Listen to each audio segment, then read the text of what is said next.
Hey guys, what's up? MMA Savant here, and today we're going to pay tribute to who I believe is one of the most underrated and underappreciated fighters of all time. He is also my favorite non-legend, non-household name fighter ever. His name is Chris Lights Out Lytle. Chris Lights Out Lytle. Chris Lytle was a welterweight in the UFC. Welterweight is, of course, 170 pounds. He's got a record of 31, 18, and 5. In his entire career, he has never been submitted or KO'd. He's got 22 wins by submission, 3 by KO, and 6 by decision. And some notable guys that he's beat are Dan Hardy, Matt Serra, Matt Brown, twice, Pat Healy, Brian Foster, Paul Taylor, Kyle Bradley, JT Taylor, and Pete Spratt. Some of his losses are Koscheck, Thiago Alves, Matt Hughes, Matt Serra, Carl Parisian, and Robbie Lawler and Nick Diaz. He is the first fighter to win all 3 of the night bonuses. And he's got 6 fight of the nights, 3 submission of the nights, 1 KO of the night, for a total of 10.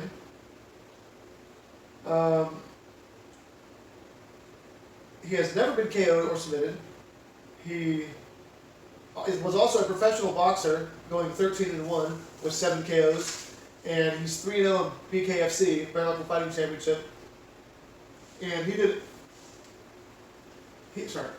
all this while maintaining a full-time job in Indiana as a fireman.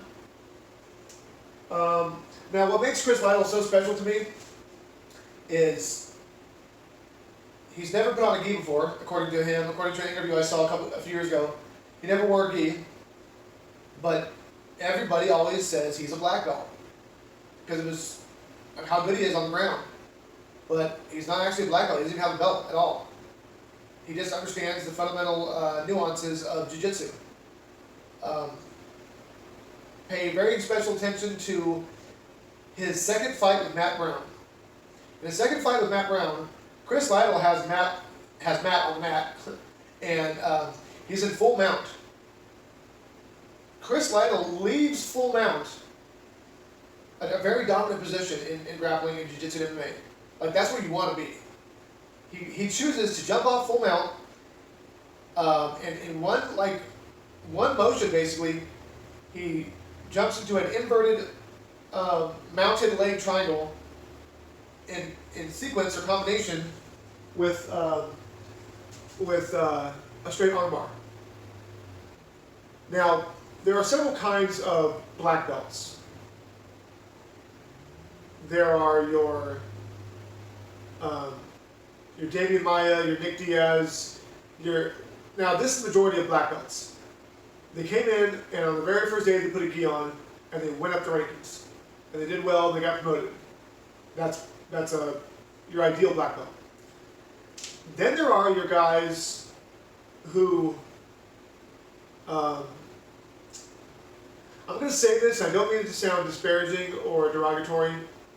They're your high-level wrestlers that understand positioning and control and hips and takedown defense, sprawl, who learn some submissions, who are black belts.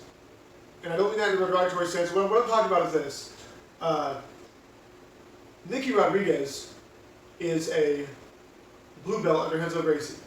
If you don't know who Nick Rodriguez is right now, he's really big. He's making the waves. He's going to compete at Abu Dhabi this year. And he's going to compete in the highest divisions. Like, he's ranked up, but there are guys like that. Like Chris Weidman is a good example. If you were to magically, and I mean this is kind of a silly thing to say, but if you were to magically pull all the wrestling out of Chris Weidman's life and just leave him with just his jiu-jitsu, he's probably a purple belt. And now, don't get me wrong, Chris Weidman is a black belt. in every sense of the word. He went 8 minutes away with Jean-Jacques Ribeiro. You know, like, he's a black belt. But a major part of that decision to give him a black belt is the fact that he's was based on his wrestling. And then there are the other guys. And Matt Hughes is the same way. He's not a black belt, but because of his wrestling, you teach a really good wrestler a couple submissions, how to do them, how to escape from them, how to prevent them. They're going to hang on the ground with any jiu-jitsu black belt in the world. I mean, you know, there are a few exceptions out there. But then there are guys who just fundamentally get the slickness of jiu-jitsu, of submissions, I should say. One guy that comes to mind is Dustin Hazlett. Watch Dustin Hazlett's fight with Josh Berkman. I believe it was submission of the year or submission of the decade. And you can just see, even though he was a purple at the time, or maybe even a blue, some guys just get it. And Chris Lytle is a perfect example of that. No belt, no real ranking. He just understands, like, how to grapple. So I've recorded this video about 5 times, but I keep messing up on it or forgetting something.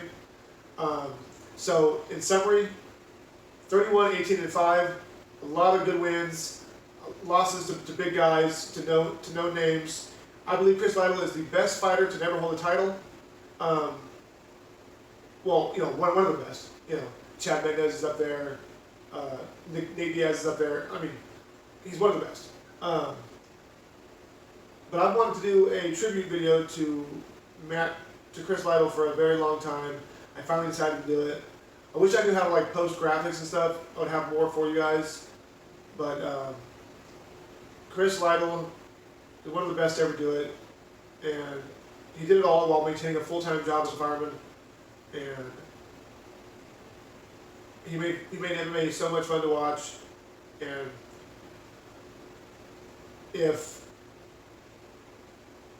he's actually the guy that made me not care about belts. Years ago, I used to care about belts, but then,